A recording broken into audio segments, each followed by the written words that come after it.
இப்போ வந்து நம்ம ஜவ்வரிசி பாயாசத்துக்கு நான் இங்கே பார்த்தீங்கன்னா ஜவ்வரிசியை வந்து வேக வச்சுட்டேன். தண்ணி ஊற்றி தான் வேக வச்சுருக்கேன். அதனால இது வெந்தாச்சு நல்லா. இப்போ வந்து பாயாசம் பண்ணிடலாம்.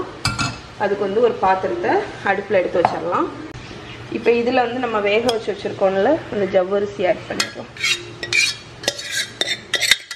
ஸோ ஆக்சுவலி பார்த்தா கொஞ்சம் குழஞ்சி இருக்கிற மாதிரி இருக்கும். ஆனால் ஜவ்வரிசிக்கே அந்த பதம் உண்டு தெரியுமா, அதில் உள்ள அந்த ஸ்டார்ச் எல்லாமே வெளியே வந்துடும். சீனி போட்டதுக்கப்புறம் நமக்கு வந்து சுகர் போட்டதுக்கப்புறம் கரெக்டாக ஆகிடும். ஸோ இப்போ வேக வச்ச ஜவ்வரிசி ஆட் பண்ணியாச்சு. இப்போ தேவைக்கு தக்கன சுகர் ஆட் பண்ணிடலாம்.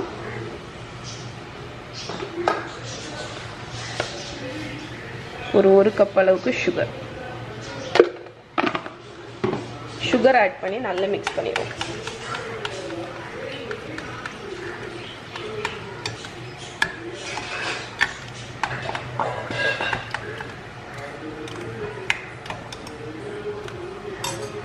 இப்போ வந்து ஜவ்வரிசியும் சுகரும் சேர்ந்து ஒரு 5 மினிட்ஸ் போல் நல்லா கொதிக்கட்டும். அதுக்கப்புறம் தான் நம்ம பால் விட போகிறோம்.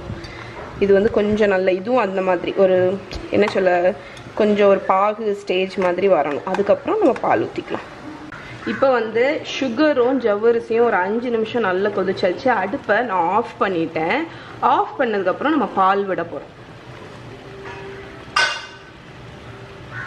அடுப்பு வந்து ஆனில் இருக்கும்போதே நான் ஏன் விடலை அப்படின்னு பார்த்தீங்கன்னா, இன்ஃபேக்ட் நீங்கள் இதை ஒரு 5 நிமிஷம் கூல் ஆனதுக்கப்புறம் கூட விடலாம்.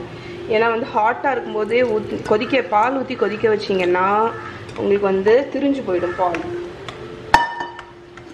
இப்போ வந்து அடுப்பை ஆஃப் பண்ணிவிட்டு பால் ஊற்றி மிக்ஸ் பண்ணிட வேண்டியதான்.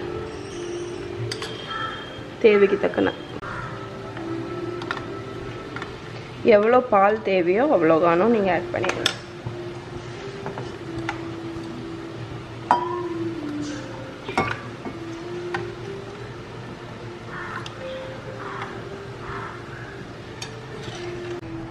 ஓகே, நம்மளோட ஜவ்வரிசி பாயசம் இது வந்து கூல் ஆகும்போது இன்னுமே திக்காகும். இதில் வந்து மில்க் மேட் இருந்துச்சுன்னா நீங்கள் மில்க் மேட் கொஞ்சம் போட்டுக்கலாம். இப்போ ஃபைனல் இன்க்ரீடியன்ட் என்னெல்லாம்னா ஒரு பிஞ்ச் குங்குமப்பூ, அப்புறம் என்கிட்ட இந்த சாஃப்ரான் எக்ஸ்ட்ராக்ட் இருக்குது, அதனால் அதில் 2-3 ட்ராப் விட போகிறேன் அந்த வாசனைக்கு. குங்குமப்பூ அந்த வாசனை, இந்த எக்ஸ்ட்ராக்ட் வந்து இந்த எக்ஸ்ட்ராக்ட் ஊற்றும் போது நல்லா இருக்குது ஆக்சுவலி. ஸோ குங்குமப்பூ ஊற்றியாச்சு, குங்குமப்பூ எக்ஸ்ட்ராக்ட் ஊற்றியாச்சு. அதே மாதிரி ஏலக்காய் எசன்ஸ் விட்டுறேன். ஸோ ஏலக்காய் வந்து பொடிக்கிறதுக்கு டைம் இல்லை அப்படின்னா இந்த எசன்ஸ் வாங்கி வச்சுக்கோங்க. உங்களுக்கு வந்து அந்த வாசனை வந்து கொடுத்துரும். அப்படி ஒரு ஏலக்காய் வாயில் தட்டுப்படாது, ஆனால் அந்த வாசனை மட்டும் உங்களுக்கு வேணும் அப்படின்னு நினச்சிங்கன்னா இந்த எசன்ஸ் மாதிரி வாங்கி வச்சுக்கோங்க. இப்போ நம்ம பாயசத்தில் நம்ம ஃப்ரை பண்ணி வச்சுருக்கிற முந்திரி பருப்பு, கிஸ்மிஸ்ஸு அதெல்லாம் நெய்யில் ஃப்ரை பண்ணி வச்சுருக்கோம். அதை ஆட் பண்ணி மிக்ஸ் பண்ணிடுங்க. அவ்வளோதான், நம்மளோட சிம்பிளான ஜவ்வரிசி பாயசம் ரெடி. இது கூல் ஆகும்போது இன்னுமே திக்காகும். அதனால் நீங்கள் வைக்கும்போது கொஞ்சம் தண்ணியாகவே வைங்க. செம்ம டேஸ்ட்டாக இருக்கும். இது சிம்பிள் பாயசம், ஆனால் ஜவ்வரிசி உங்களுக்கு பிடிக்கும் அப்படின்னா இந்த பாயசம் கண்டிப்பாக பிடிக்கும்.